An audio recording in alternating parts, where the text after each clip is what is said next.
biryoha kubi gameza ariko ndamukunda ariko yagera mu rugo zangeso yamubonanye kuzihanganira bikanga hakavamo divorce hakavamo kurwana hakavamo wari umugabo ngo witwa Rumanura Inkuba ngo ujya ngo baha umuti rwose ngo bikanacamo imiti barayita barabikora Rumanura Inkuba upfa umuti we cyo ntujya uraza ahubwo ni 51 n'ijana nzanira gusa iyo amaje kubona umugabo barakwibye ibintu bye biragaruka. Nimba uri umuhungu wenda wananiye Imana ngo ukabushaka umugore mwiza cyangwa se ngo ukabura umukobwa wananiye Imana ukabushaka umugore mwiza, aravuga ati Imana izaguha ibihwanye nuko nawe umeze. Nimba warananiye Imana nayizaguha nyine umukobwa wananiye Imana. Nimba uri umukobwa wananiye Imana nayizaguha umusore wananiye Imana. Rero ikintu nagira impamvu mbivuze ikintu nagira inama ku bagabo. Mwese we nimba uri umugabo ukaba cyangwa se tuvuga abasore kwa nimba uri umusore ukabutereta umukobwa mukamusohokana mukagerana saa 6 z'ijoro saa 7 saa 8 nta kibazo afite cyo gutaha kandi ataha iwabo, urabona nta kibazo afite aratuje ameze neza ari kumwe na sheri, ukibaza utuye umukobwa iwabo bamurera bati. Rero nimba umucyura saa 8 ukamugeze iwabo agakomanga bakamukingurira menya ngo ni iwawe ni saa 8 waba wavuye mu kazi waryamye cyangwa utaryamye. Nimba uri umusore ukakundana n'umukobwa mukaba muryamana uko wishaki uko witsamuye uko bitekereje uko umutima ukubise ukamubwira ati ngwino, ubwo urumva nawe n'uwo mukobwa nawe ni ibintu biraho nyine yarabimenyereye ni bisanzwe. Kuba nundi rero ejo wamushatse yamubwira ati ngwino, kugenda ntago ari ibintu byamusaba gutekereza kabiri kuko nawe muri kumwe nyine wamaraga kwitsamura yakubwira ati urakire nahageze. Rero hari igihe ushaka umukobwa wamenyereye ibintu by'ubusambanyi kuba yanyurwa n'umugabo umwe ntibikunde. Ni byinshi cyane, hari umuririmbyi umwe waririmbye ngo wakirigiswe na benshi ngo ntagamenye wamusekeje. Ubwo rero ni byinshi. Aline Mutuyimana, izina ryiza cyane. N'umugabo umeze gute uzaba mu buzima bwawe? Muzabana ukaba umugore we ukizihirwa ukajya useka nkuko wishimye, ukamubyarira ukamwonkereza ukamukuriza, buvivi n'ubuvivura ubuzima bwanyu bukazagenda neza. Uwo mugabo wifuza muri wowe wawe unusaba Imana n'umugabo umeze gute?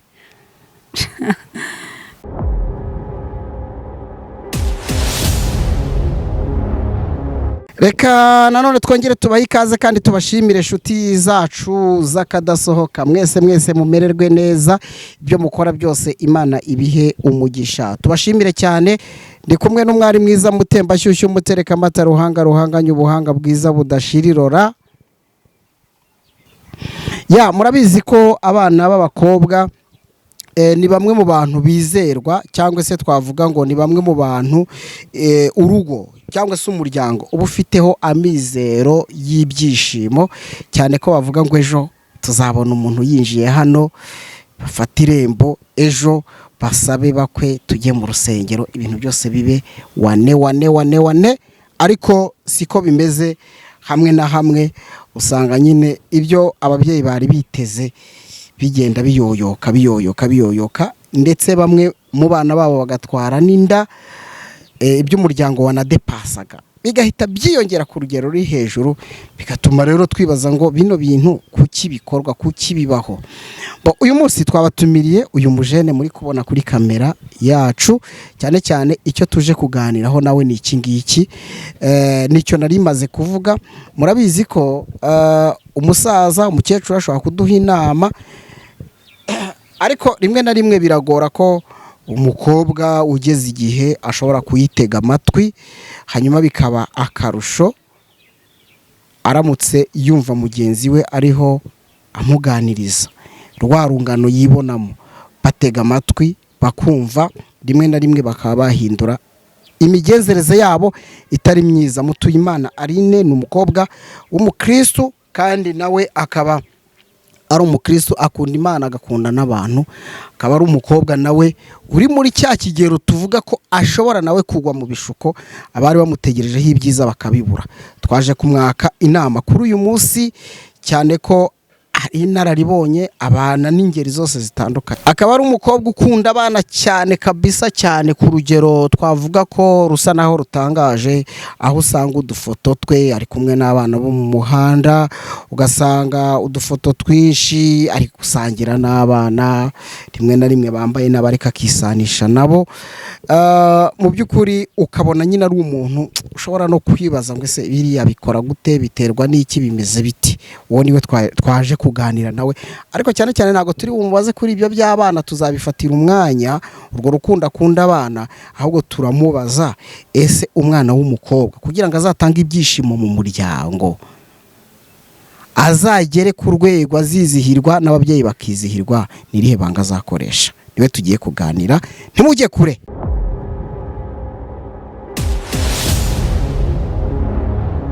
Murakoze. Kuri icyo warumbajije, icya mbere ni uko umwana w'umukobwa agomba kuba ari umukobwa ariko wihesha agaciro. Iryo jambo kenshi turaryumva, na nyakubahwa perezida wa repubulika ajya akunda kuritubwira, ariko kugira ngo ube umukobwa mwiza uzagere kuri level wakwereka iwanyu ibirori, icya mbere no kwiha agaciro, ntihagire umuntu ukumeneramo uko yishakiye. Rero iyo bavuze agaciro, agaciro kaba gakubiyemo byinshi, ariko muri ibyo byinshi harimo indangagaciro nyine, hakabamo kwiyubaha, hakabamo kwirinda, hakabamo kunyurwa, hakabamo kwakira ubuzima bwawe ubayemo, bwaba ari ubuzima busa nk'aho atari bwiza cyangwa utishimiye, ukagerageza gukora cyane kugira ngo ubuzima bwawe bugende neza, bugere kuri level ubushakamo. Bwaba ari ubuzima ubona wishimiye, nanone bikaba byiza kububungabunga, no kwihesha ako gaciro, akaba ari ko kwihesha ako gaciro nyine. Mu bintu byinshi bituma abakobwa wenda bagera kuri level yatuma batereka iwabo ibirori, icya mbere ni ukutirinda. Hari nk'igihe abakobwa nyine barangara, wenda bitewe n'ubuzima babayemo cyangwa bitewe n'ikigare bagendana nabo, inshuti, bakaba babashora mu ngeso zitari nziza. Rero izo ngeso igihe cyose iyo umukobwa yazigiyemo, kenshi ntago ibyo birori iwabo babibona. Ikindi, iyo umukobwa atanyurwa, ngo anyurwe n'ubuzima abayemo, anyurwe n'uko yavutse, anyurwe n'aho yavukiye, anyurwe n'ababyeyi be, iyo atagize uwo mutima wo kunyurwa, kenshi ashobora kwishora mu bintu bidafite umumaro cyangwa se bitamuhesheje ka gaciro navugaga. Ibyo nabyo iyo abyishoyemo. Ikindi kandi, umukobwa nanone kugira ngo yereke iwabo ibirori, agomba kuba ari n'umukobwa usobanutse, haba no mu bwenge, afite ubumenyi, yarize, nabyo biba byiza kurushaho, kuko nawe iyo yize hari ubumenyi afite, n'iyo yakora amakosa ayakora ariko abizi yuko ibyo ari gukora ari amakosa. Rero no kwiga bigira ubumenyi biha umuntu n'ubwenge, bituma abasha kwirinda kurushaho. Ni byinshi byatuma umukobwa akura neza, akirinda kugera kuri level abashije kuba yakwereka iwabo ibirori. Kandi nanone ahanini muri ibyo ababyeyi nabo babigiramo uruhare, bamugira inama, bamuba hafi, kuko buriya nabwo kwigisha no guhozaho. Ntago ubwira umwana ngo iki ni kibi uyu munsi, ngo nurangiza uterera agati mu ryinyo, oya, ahubwo uhozaho, uko agenda akura, ukagenda wagura ibitekerezo umuha bitewe na level agezeho, kugeza igihe ageze igihe cyo kubengukwa, akaba umukobwa wakubaka urugo, akereka iwabo ibirori. Ikindi wenda ahubwo wenda nakongeraho, biba byiza nanone n'iyo asenga. Nanone gusenga birafasha. buriya gusenga birafasha. Gusenga bituma wumva umutima wawe uri hamwe. Gusenga bigufasha kutagira ingeso zindi zitari nziza ujyamo bitewe n'imyemerere yawe. Ikindi gusenga nubwo abantu benshi batabiha agaciro cyangwa batabikunda cyangwa se baba babona ari ibintu biraho, buriya gusenga bigira indangagaciro zihuje n'umuco nyarwanda. Kuko nimba umuco nyarwanda uvuga ngo ntukiyandarike, n'umuntu usenga ntaba agomba kwiyandarika. Nimba umuco nyarwanda udakunda ko umwana w'umukobwa yasinda, yasambana, yakwambara ubusa ngo agende mu muhanda, ibyo nyine na Bibiliya ntago ibyemera, cyangwa se na Korowani bitewe n'imyemerere yawe uko yaba imeze kose ntago ibyo nabyo ibyemera. Niyo mpamvu rero n'umukobwa usenga birafasha kugira ngo ejo cyangwa ejo bundi abe yakwereka iwabo ibirori, umuryango, bakishima bakanezerwa. Kwiga ntago nibeshye, kuko abantu bafata ubuzima bwabo bakabukoresha ibyo bashaka bitewe n'icyo bagambiriye kugeraho.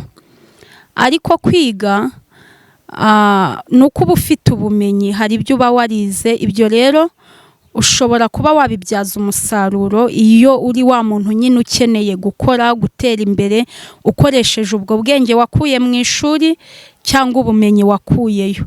Rero icyo ngicyo bacyumve neza, n'umuntu utarize yaba umukobwa mwiza yanakubaka, ariko burya n'utarize agira buryo ki nawe ashakamo iterambere rye.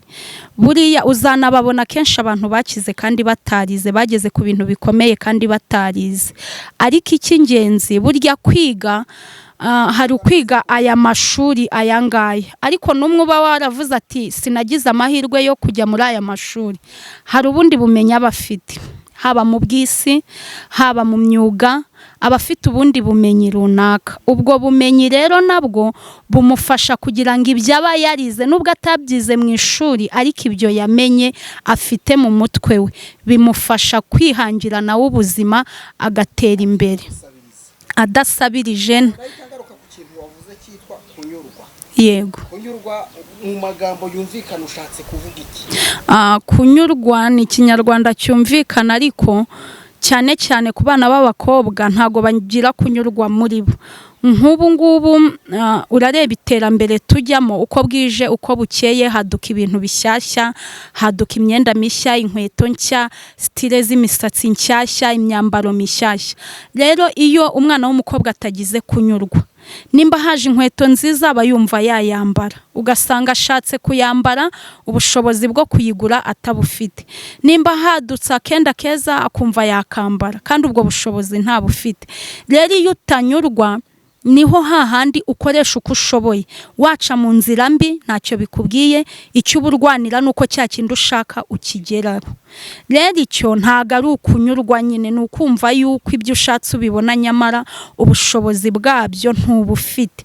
Rero iyo unyuzwe niho hahandi umwenda ushobora kuza ukawukunda nibyo, ariko ako kanya nta bushobozi ufite bwo kuwugura. Nimba ushoboye gukora ugakora cyane kugeza ubonye bwa bushobozi, ukagura wa mwenda wakunze cyangwa washimye. Ariko mu gihe utarabona ubwo bushobozi uba unyuzwe n'ukuri uvuga uti nzashaka amafaranga, iki nshaka nzakigeraho. Niyo mpamvu kunyurwa ari ikintu cya mbere cy'ingenzi. Kandi kunyurwa n'abantu benshi ubona abana b'abakobwa babayeho nabi, bishora mu busambanyi, mu businzi, mu biyobyabwenge, ahanini impamvu ni ukutanyurwa. Ibyo ndabyemera bibaho, ariko nk'uko navuze ni ingingo nyinshi, ariko zose zunganirana kandi zose zerekeje ku kintu kimwe. Rero ababyeyi, ubyaye umwana agakura afite ya ngeso yo kutanyurwa, niko narindi kuvuga, ushobora kumugira inama, ushobora kumwigisha ukamubwira ati kora ngutya, bigenze ngutya, ibi ni bibi. Ariko bitewe n'uko umwana ubuzima arimo, ukuntu abona mubayeho bitari kumunyura, akarenga kuri za mpanuro wamwigishije cyangwa wamuhaye.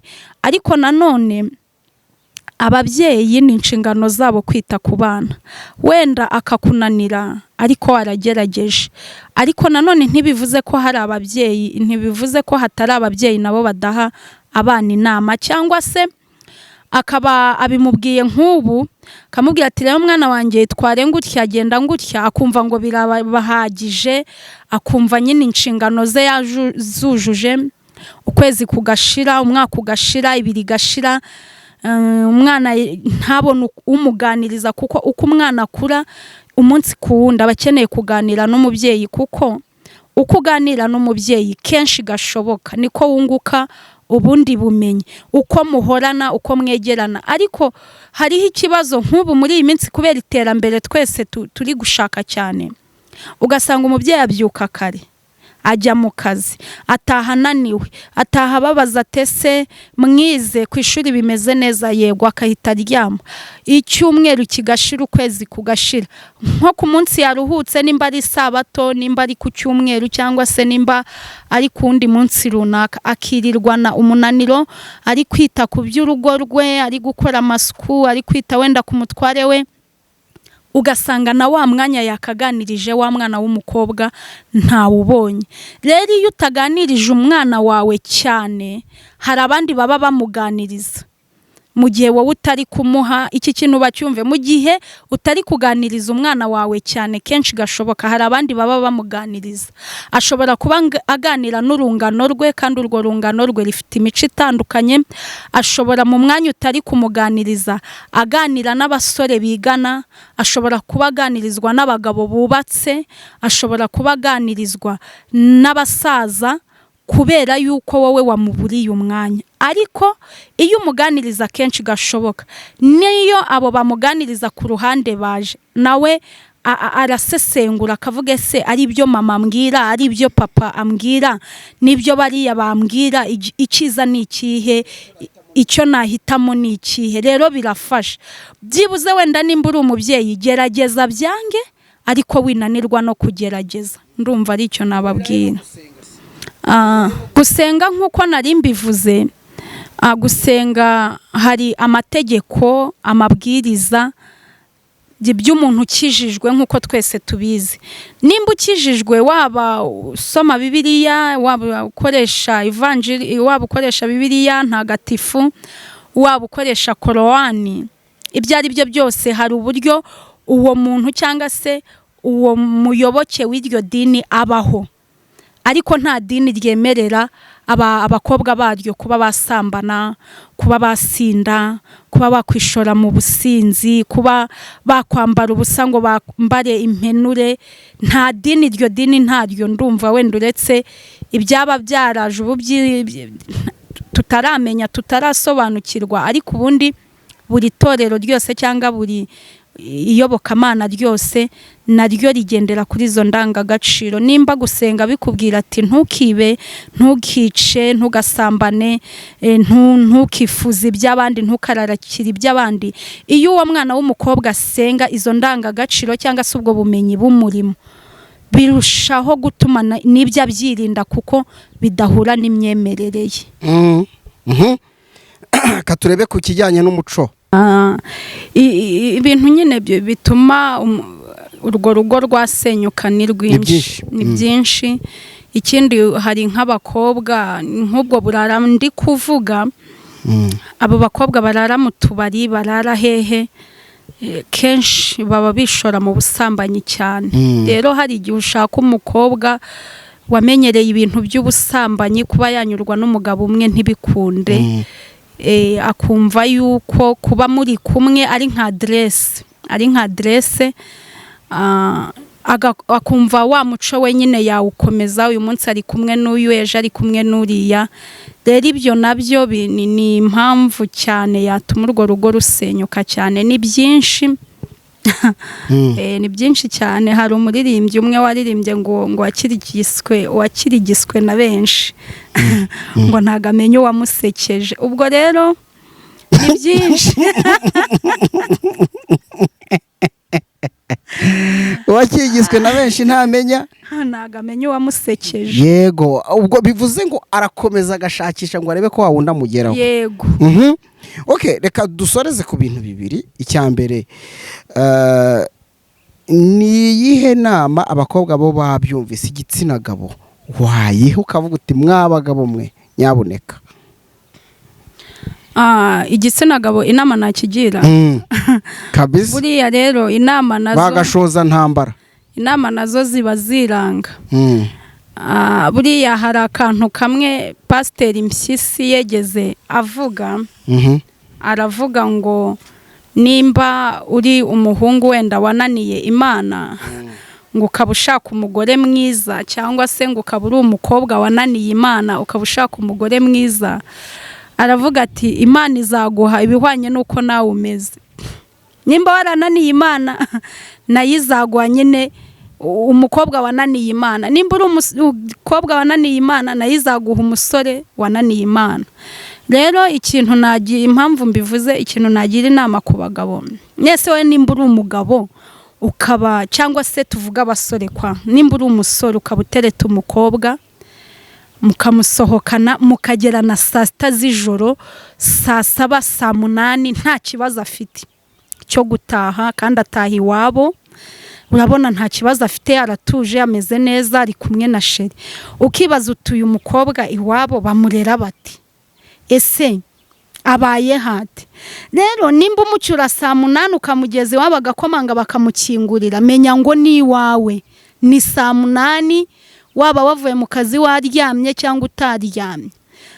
nimba uri umusore ukakundana n'umukobwa mukaba muryamana uko wishakiye, uko witsamuye, uko ubitekereje, uko umutima ukubise, ukamubwira ati ngwino, ubwo urumva nawe n'uwo mukobwa nawe ni ibintu biraho nyine yarabimenyereye, ni bisanzwe. kuba n'undi rero ejo wamushatse yamubwira ati ngwino, kugenda ntago ari ibintu byamusaba gutekereza kabiri, kuko nawe muri kumwe nyine wamaraga kwitsamura yakubwira ati urakire nahageze. rero nimba uri umusore ukabona uri gutereta umukobwa akanywa icyesi ya mitsingi akayinywa, wicariye umwobo, mbabarira umbwire, nimugera mu rugo noneho atari n'umukobwa avuga ati ubu byararangiye, azajya abaza zipfundura asuke mu ni ukuzinywera mu ijagi, kuko mu kirahure hajyamo nkeya. ubwo rero n'abasore cyangwa se abagabo nabo babigiramo uruhare. ubundi nimba ugiye gushaka shishoza. ariko nanone hari abasore babimenye, niyo mpamvu kenshi ubona muri iki gihe nta makwe akibaho, nta bukwe bukibaho, kuko umusore muraganira akakubwira ati ese nshaka uwuhe mukobwa. hari n'uwo muzaganira akakubwira ati abakobwa bari ba mama. kubera yuko arabona umwe uwo agiye gutereta arasanga anywa kuruta akazizi, undi aterese agasanga ni umusambanyi, undi aterese agasanga nibiri hanze nta gaciro afite, arabeshya, kubeshya byaramwokamye. rero ugasanga ariyo mpamvu n'abasore nabo biheje. rero niyo mpamvu ubona hari na bamwe bapfa kwishora, akagerageza nyine kavuga ati nubwo ari igisinzi ariko ndagikunda, nubwo ari ikiraya ariko donko batangira kwiheba. yes.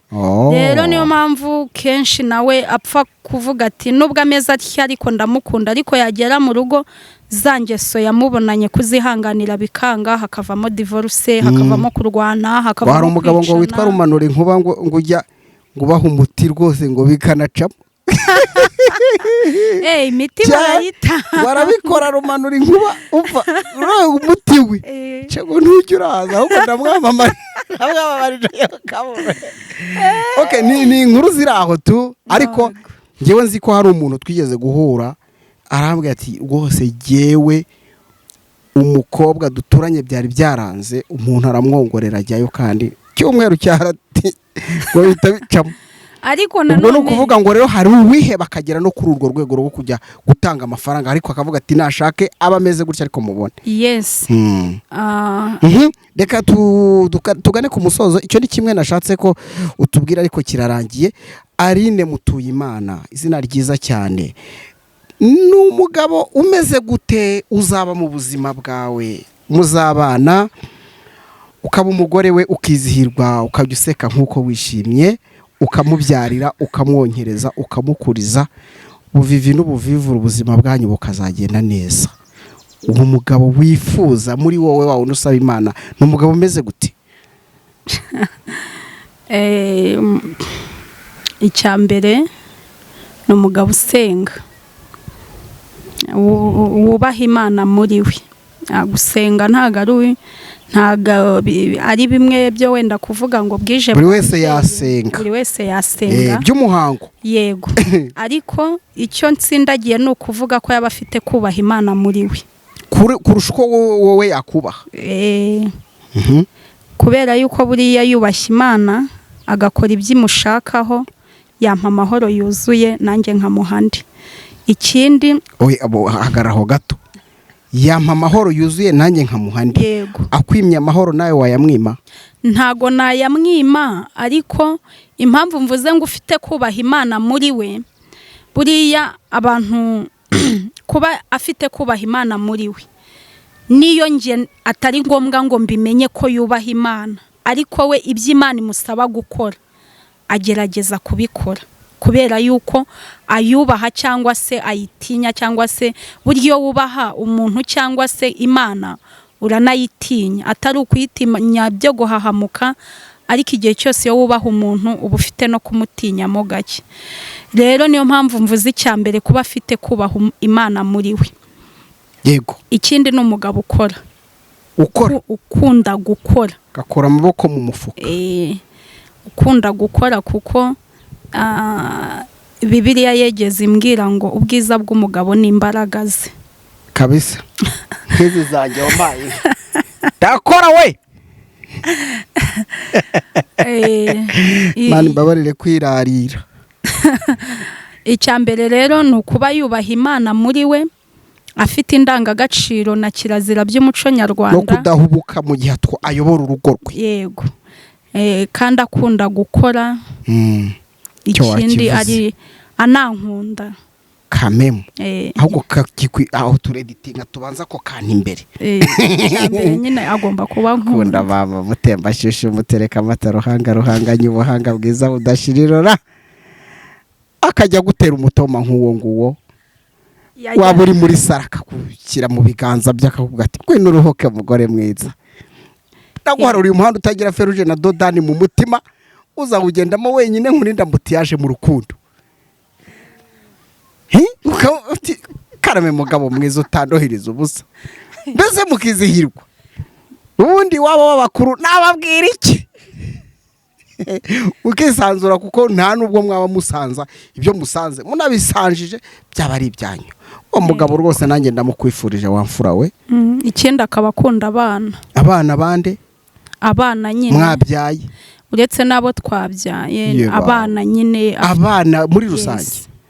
Akunda abana, kuba yakunda biwe biroroshye cyane. Yego. Okay. Akunda abana, akunda abashyitsi. Maze rero ari kubera ko tuzagaruka tukaganira nawe, uri umukobwa mwiza, ubwiza mvuga ni indangagaciro ufite, no kuba yewe narakubonye mu ijisho ry'umunyamakuru nkabona ko hari icyo nkwiye kuganira nawe. Kuba uri umukristo ukunda Imana ugakunda n'abantu ni kimwe mu bintu byatumye nkwifashisha, kandi ni uburyo bwo gufasha sosiyete, abajene bagenzi bawe, abakobwa bagenzi bawe. Reka buriya iyo ubana n'umukobwa mu buzima busanzwe ukumva bamuteye inda, utavuga ati ubundi se bagenda ari utangira kuvuga ati tinabariya bagenda na karabaye, yewe ugasanga nawe atangiye kugusiga icyasha. Yego. Turagushimiye, ariko kandi nk'uko nabivuze, hari uwakifuza kuganira na Aline akavuga ati uriya mukobwa wamugira inshuti mu buzima, yamwungukiraho ibintu byinshi. Babe abakobwa bagenzi bawe urungano, ashobora kugenda ko Aline se ko mfite umuntu antesha umutwe gutya na gutya, ukamuganiriza ukamubwira uti mwana wa mama bikwiye kugenda gutya. Hari n'umugabo ushobora kuvuga ati wa mwana we wakegereye Aline ko singiriye iyi nkuru aho bayishyize, wakegereye Aline mukaba inshuti mukaganira, ubwo ni ku ruhande rw'umubyeyi. Hari n'umusore ushobora kuvuga ngo ariko Aline ko nabonye afite ibitekerezo bizima, ako kantu ndatekereza ntugaseke, ni ngombwa kandi karakenewe no muri buno buzima tubamo rega. Avuga ati Aline ko nabonye ari umukobwa mwiza w'uburanga, buranga bunarangaza. Hari umukobwa ureba rwose ugakomeza ukareba akakurangaza, akakurangaza. Aline ko ari umukobwa mwiza, numvise ufite indangagaciro, wayi ntamukunda, kuki ntamurambagiza? Birashoboka, nutwemerera dushingiye kuri izo ngingo zose tuvuze, nta nimwe ukuyemo, nimero yawe turayishyira muri runo rubuga, kuko n'isura yawe twayihashyize kamemu, ntago kuba twashyizeho isura yawe ntago wakanga. Nukongera tukagira indangagaciro na kirazira by'umuco wacu, kugira ngo tubere igihugu umugisha, tubere igihugu umugisha, tubere n'umugisha imiryango yacu. Nicyo nabifuriza abari kunyumva bose, bagira amahoro n'amahirwe, Imana y'amahoro ibahezagire. Amina. Nawe tuyakwifurize cyane, tubashimire cyane inshuti zacu zakadasohoka, muri abantu b'agaciro cyane kandi b'inkoramutima. Kubana namwe ni iby'agaciro, turabizi ko wanakoze subscribe kuri zino nkuru nyine kugira ngo ibintu byose bigende neza. Aline tumushimire, Imana imuhe umugisha kandi imukomereze ubwenge afite. Ubwenge bwose iyo buvuye ku Mana bigira umumaro, tunamwifurize no kuzabona umugabo mwiza umukunda.